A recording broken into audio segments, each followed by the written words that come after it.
Olá, bom dia! Pode chegar, você é mais do que bem-vindo. Nós estamos ao vivo, agora são 8 horas e 36 minutos pelo horário de Brasília. Vamos juntos começar o dia bem informados? A partir de agora, você confere as notícias do Brasil e do mundo desta sexta-feira. Sim, ela demorou, mas chegou. Vamos aos destaques do dia. Começa a valer hoje a redução anunciada pela Petrobras de 25 centavos por litro para as distribuidoras. O PIB do Brasil tem o sétimo melhor desempenho no segundo trimestre entre as maiores economias do mundo. Nos destaques internacionais, vice Cristina Kirchner sofre um atentado e presidente da Argentina decreta feriado nacional. E ainda, forte onda de calor atinge o leste dos Estados Unidos e provoca incêndios florestais na Califórnia. Tudo isso a partir de agora. E olha só, a partir de hoje a gasolina da Petrobras fica mais barata nas refinarias. O valor do litro vendido às distribuidoras cai 7%. A gasolina já está 25 centavos mais barata por litro para as distribuidoras. O valor do combustível vendido pela Petrobras passou de R$ 3,53 para R$ 3,28 por litro, uma queda de 7,08%. A última alteração no preço da gasolina havia sido em 16 de agosto. Já o litro do diesel vendido às refinarias segue custando R$ 5,19 desde 12 de agosto. De acordo com o levantamento da Agência Nacional do Petróleo, os preços da gasolina, do diesel e do etanol voltaram a recuar nos postos de combustíveis na última semana. O preço médio do litro da gasolina caiu para R$ 5,25, uma diminuição de 2,8% e o menor patamar desde a semana encerrada em 27 de fevereiro do ano passado, quando estava a R$ 5,17. Segundo a ANP, esse foi o nono recuo seguido do preço da gasolina. A Petrobras esclarece que, com a nova redução para as distribuidoras e considerando a mistura obrigatória de 73% de gasolina e 27% de etanol anidro para a composição da gasolina comercializada nos postos, a parcela da petroleira no preço ao consumidor deve passar de R$ 2,57 em média para R$ 2,39 a cada litro vendido na bomba. E nessa semana também passou a valer a redução de 15,7% nos preços da gasolina de aviação. Com isso, cresce a expectativa de que as passagens aéreas também tenham seus preços reajustados. Edmilson Romão, vice-presidente da ABAV, falou para a gente sobre o assunto. Sim, vão ter uma influência. A gente ainda não sabe o quão grande ou pequena será, mas deve ter algum tipo de diminuição, sim, no valor das passagens. A gente precisa esperar mais um pouco para ver, porque também só abaixar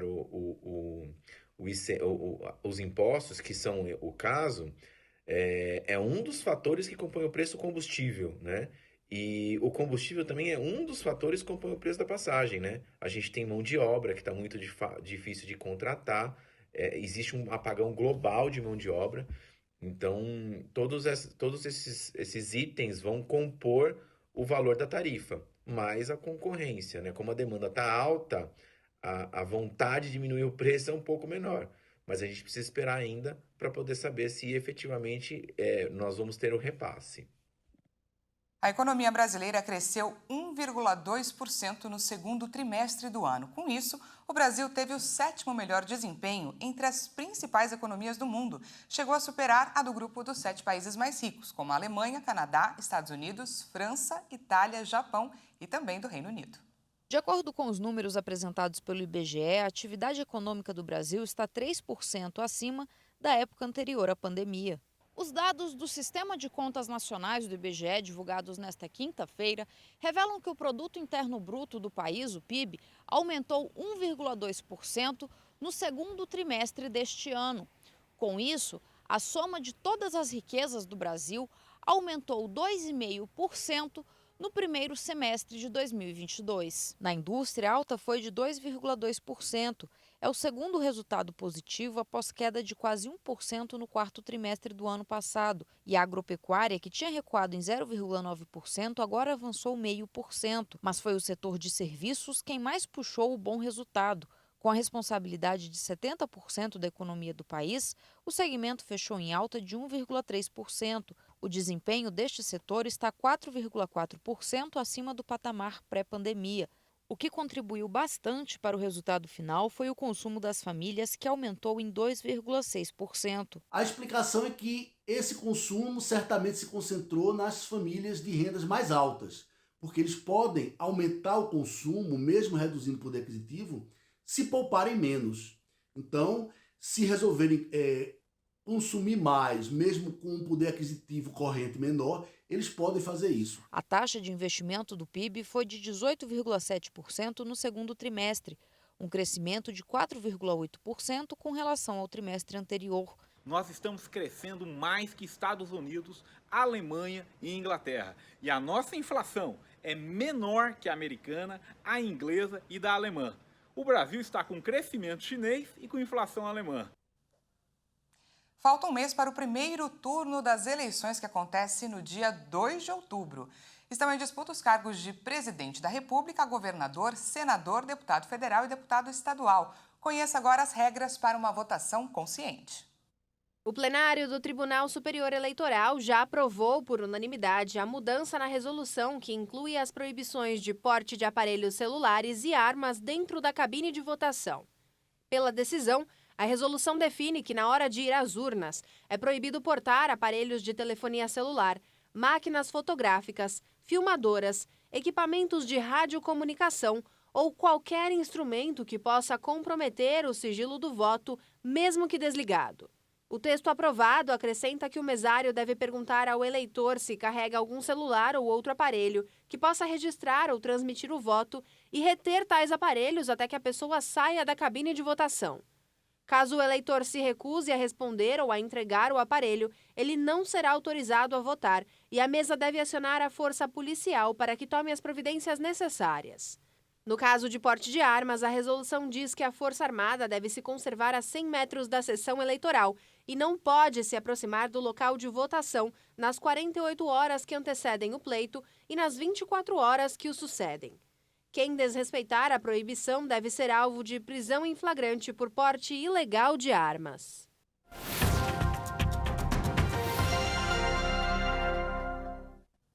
A nossa entrevista de hoje é sobre o tempo. A maioria das áreas do Brasil tem enfrentado calor intenso, mas atenção, uma nova frente fria está se aproximando do país e deve derrubar as temperaturas novamente entre as regiões sul, sudeste e também em algumas partes do Nordeste. Para falar sobre o assunto, a gente conversa agora com o Mamedes Luiz Melo, meteorologista do INMET. Seja muito bem-vindo mais uma vez, senhor Mamedes. Bom dia, Daniela. Muito bom dia a todos os telespectadores. Senhor Mamedes, conta pra gente que frente fria é essa que está por vir, que está chegando? Pois não, Daniela, olha só. Está chegando agora uma massa de ar polar bem intensa, não tanto intensa quanto as outras, mas que vai derrubar as temperaturas, principalmente no sul e na região sudeste. Ela vai trazer, já começando a partir de hoje, algumas chuvas mais intensas lá para o Rio Grande do Sul, e vai avançando, Daniela. Conforme ela vai avançando em direção à região sudeste, ela vai se deslocando para o oceano, e isso vai levar bastante chuva ou chuvas volumosas aí para o Rio Grande do Sul, Santa Catarina, Paraná e até mesmo o sudeste ali de São Paulo. Pode alguma chuva fraca, ela pode acontecer um pouquinho mais para o interior de São Paulo, mas ela vai passar muito rápido. O que vai acontecer, Daniela, devido a essa massa de ar polar, né? Ela vai levar frio, sim, a temperatura vai cair muito para o Rio Grande do Sul, Santa Catarina, e no sul e sudeste e leste também aí de São Paulo.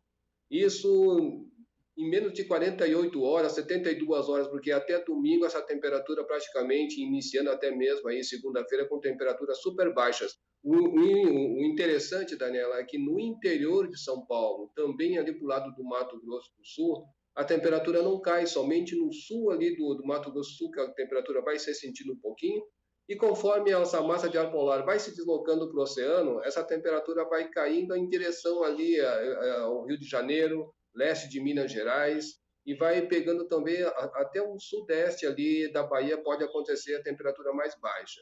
O outro fator, Daniel, é que a previsão domingo, até mesmo nesse sábado, já de fortes geadas lá para grande parte da região sul e possibilidade aí já no domingo e segunda-feira na Serra da Mantiqueira, ali entre São Paulo, Minas Gerais e Rio de Janeiro. Agora, senhor Mamedes, eu gostaria que o senhor comentasse sobre um assunto. No Mato Grosso do Sul, a Boca da Onça, que é a maior cachoeira do estado, que tem 156 metros, ela secou completamente por conta da falta de chuva nesse inverno. Existe alguma expectativa de chuva e o que esperar da primavera? O inverno está acabando, o que a gente pode esperar da primavera? Pois não, Daniela, olha só. Essa parte do Mato Grosso do Sul, ela tem uma característica de clima, né, dessa região central do Brasil. Ou seja, passamos aí pelo período seco que começa desde a segunda quinzena de maio, climatologicamente falando, até a primeira quinzena de setembro. Então, esse período ela foi muito potencializada por essa falta de chuva, por esse crescimento dessa massa de ar seco pela falta de chuva devido ao fenômeno Laninha. A perspectiva para setembro, Daniela, é que essa chuva comece a voltar gradativamente. Ou seja, já por meados de setembro, já existe uma perspectiva boa de chuva para o estado do Mato Grosso do Sul, como grande parte aí do centro-sul do Brasil. Então, acreditamos que, pela previsão climática, essa chuva ela começa a pegar uma engrenagem em setembro, mas que vai pegar aquela frequência maior entre outubro e novembro, aí sim vamos ter uma sequência maior de chuva e acreditamos que isso pode ser recuperado. Tá certo. Muito obrigada, viu, senhor Mamedes? Conversamos agora com o Mamedes Luiz Melo, que é meteorologista do IMET. Muito obrigada.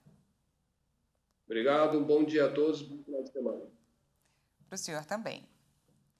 A gente vai para um rápido intervalo e na volta, vice Cristina Kirchner sofre um atentado e presidente da Argentina decreta feriado nacional. E ainda, forte onda de calor atinge o leste dos Estados Unidos e provoca incêndios florestais na Califórnia. Nós voltamos já.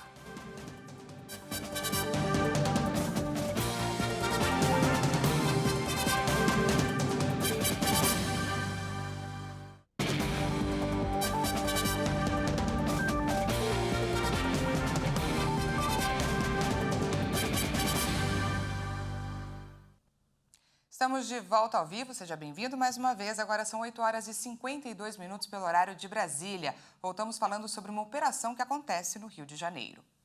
Pelo menos 5 pessoas foram presas pela Polícia Civil em uma operação contra uma milícia na zona oeste do Rio de Janeiro. O líder do grupo, que atua em comunidades de Curicica e do Terreirão, já tinha sido preso. A operação deve cumprir, no total, 10 mandados de prisão e 39 de busca e apreensão contra criminosos que atuam na região. E mudando de assunto, termina nesta sexta-feira o prazo para os inscritos no Enseja 2022 enviarem os pedidos de reaplicação do exame.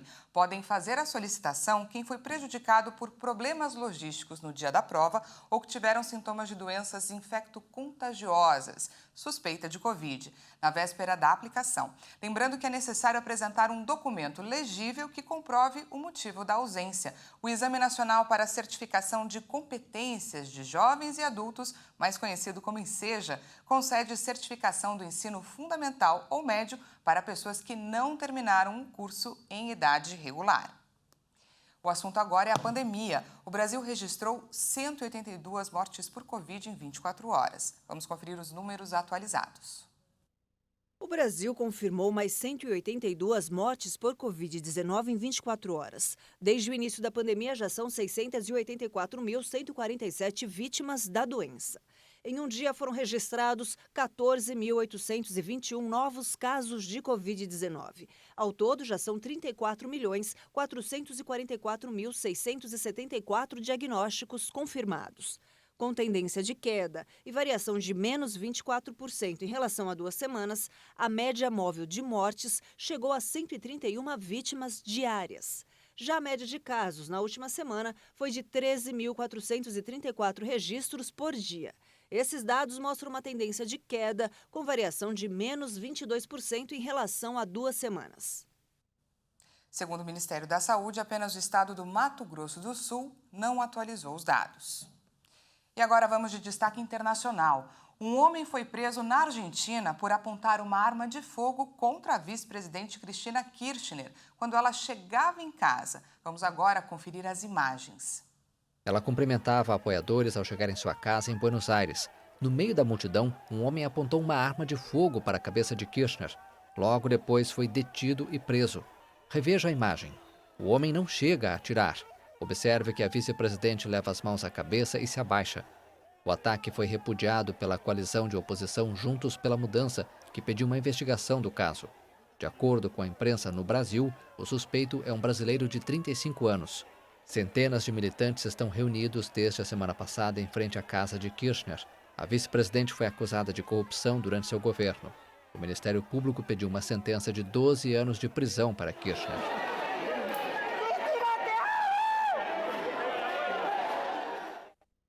Livramento, não é? O presidente argentino Alberto Fernandes declarou feriado nacional nesta sexta-feira após a tentativa de assassinato da vice Cristina Kirchner. A forte onda de calor que atinge o leste dos Estados Unidos está provocando incêndios florestais na Califórnia. Vamos conferir. Uma onda de calor está provocando incêndios florestais na Califórnia. O fogo consumiu 2.000 hectares perto de Los Angeles. O combate às chamas foi auxiliado por aviões Super Scooper. 7 bombeiros sofreram lesões. O incêndio ocorreu em meio a temperaturas próximas de 43 graus. A onda de calor deve durar até a próxima semana e os termômetros podem chegar a 46 graus em algumas áreas densamente povoadas ao redor de Los Angeles. Os próximos dias serão bastante desafiadores, advertiu o Comando dos Bombeiros Florestais Nacionais de Los Angeles. O calor excessivo, a baixa umidade e o terreno íngreme são o maior desafio para os bombeiros. Uma combinação que tem potencial para espalhar as chamas. O Serviço Meteorológico Nacional emitiu um alerta de calor excessivo para a maior parte da Califórnia e partes do Arizona e de Nevada, alertando para condições perigosamente quentes nos próximos dias.